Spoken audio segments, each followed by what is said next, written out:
Apex a bit soon. Stay up. That's it. Out we go. In. Apex as well. Oh, we missed the apex there. Let's go out. Right out the concrete. Latch out in fourth gear. Third gear. North down. 35 out.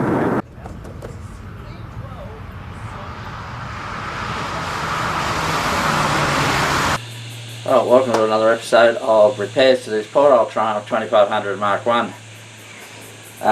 It's not cooperating.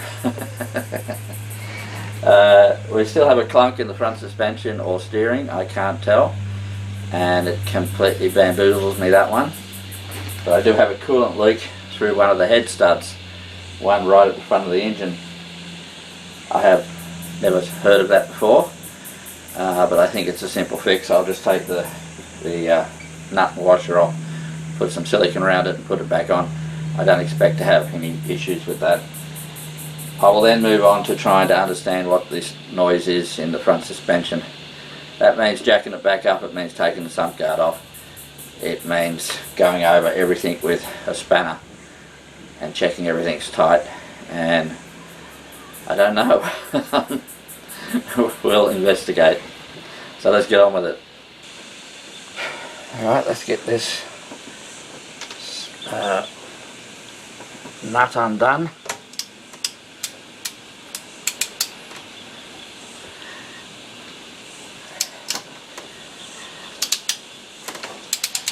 Now, someone suggested to me that I should take the head stud out and put silicone the other end of the head stud in the threads.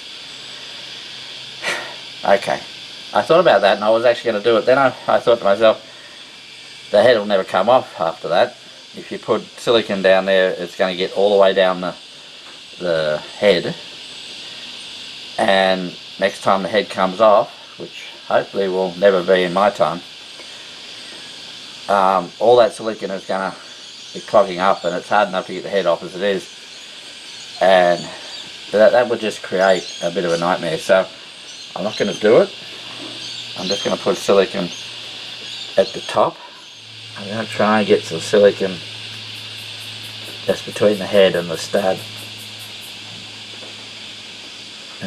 just a bit, so I can force it down in there. There won't be much, but alrighty, well here we are underneath the car, looking for potential things that might go clunk.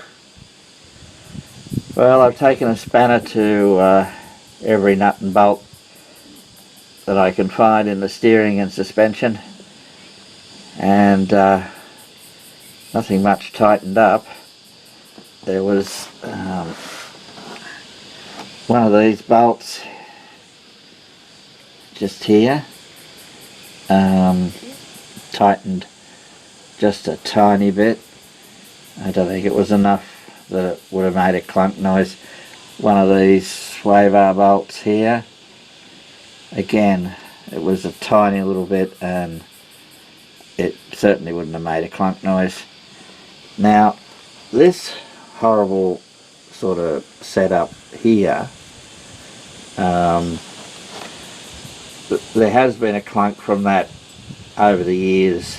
It used to have some rubber bushes in it, and I think at one point one of the bushes was gone altogether and it made a clunk noise. But yeah, it's got new ones in it, but I did tighten them up just a bit. So I tightened all the nuts and bolts in the suspension, even bolts that I haven't undone, just to make sure. Couldn't find anything. The radius arm rod, whatever you want to call it, I put a new bush in there. Now I toyed with the idea of undoing it and putting another washer in it there to compress that bush a bit, but I've had bars in there trying to find movement, and I can't get any movement at all, and I'm reluctant to compress that bush any further. I broke one of those in a dolly, in the rally dolly, years and years and years ago.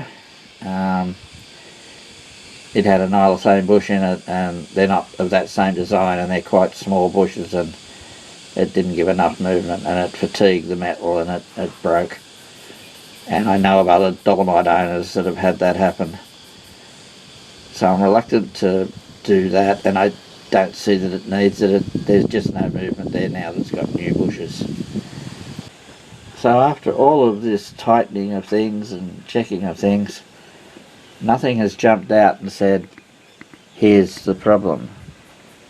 So we'll probably, there was one, okay, there was one that did tighten up a bit, and that's this. That's this sort of horrible looking arrangement here that's a part of the aftermarket sway bar sort of thing. Now this suspension's on full droop, so hence the awful looking angles that we have here, but anyway, this is just clamped over the lower control arm, and one of those bolts did do up a bit.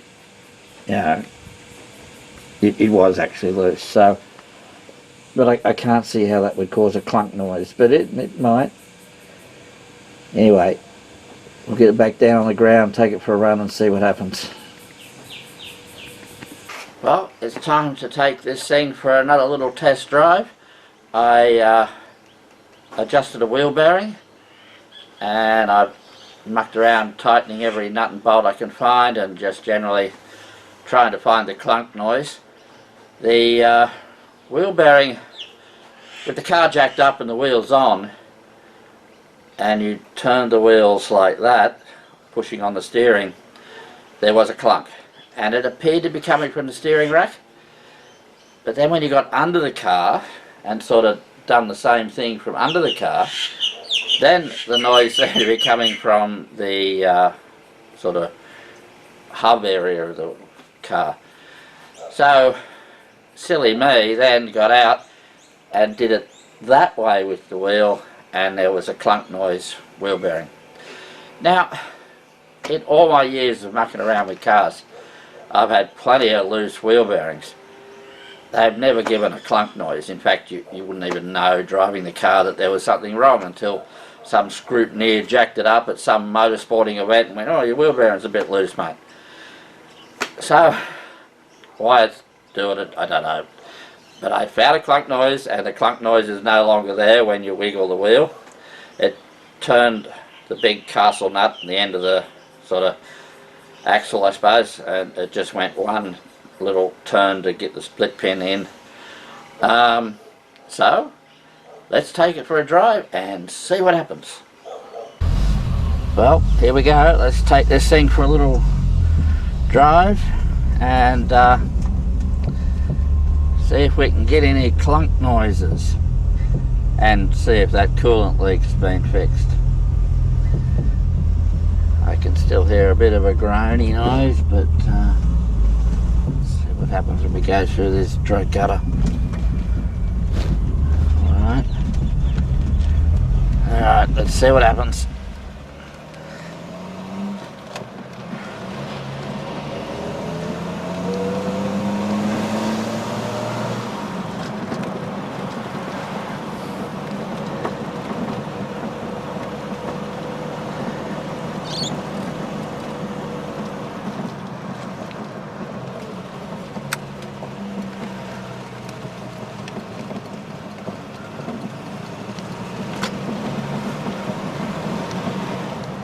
Well,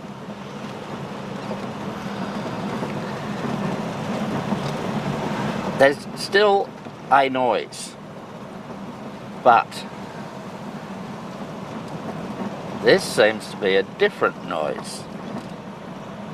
I would not be the least bit surprised if this is the exhaust rattling on the sump guard.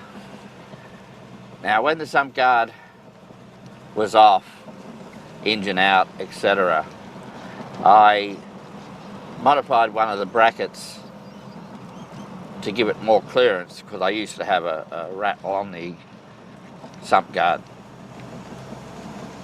and I thought I'd modified it in such a way that it was well clear. But with the sump guard back on, it's still closer than what I was happy with. So it could just simply be the exhaust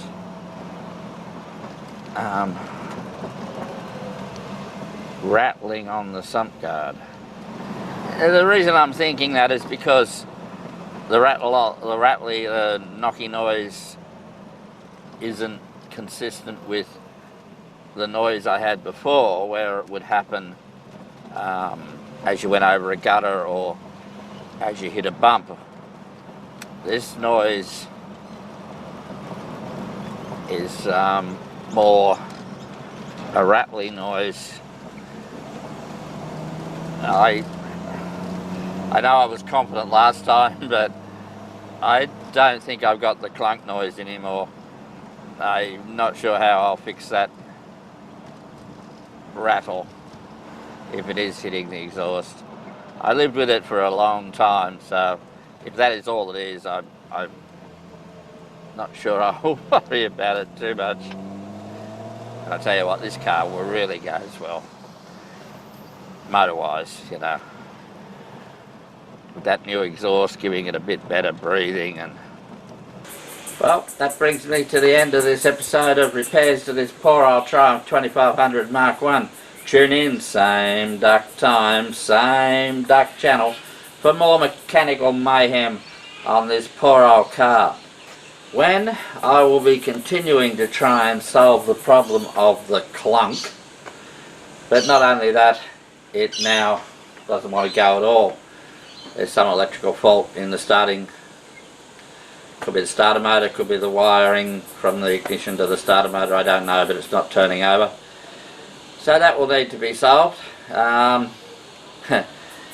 didn't have the starter motor attended to when the engine was out, because last time I tried they said there was no parts available for these things. And I didn't fancy buying a new one, and I'm not that keen on those reduction ones, but anyway, I didn't touch it. So the starter motor has to come off, the whole exhaust, inlet manifold, all that has to come off. So, well anyway, that's all for next time. Bye for now.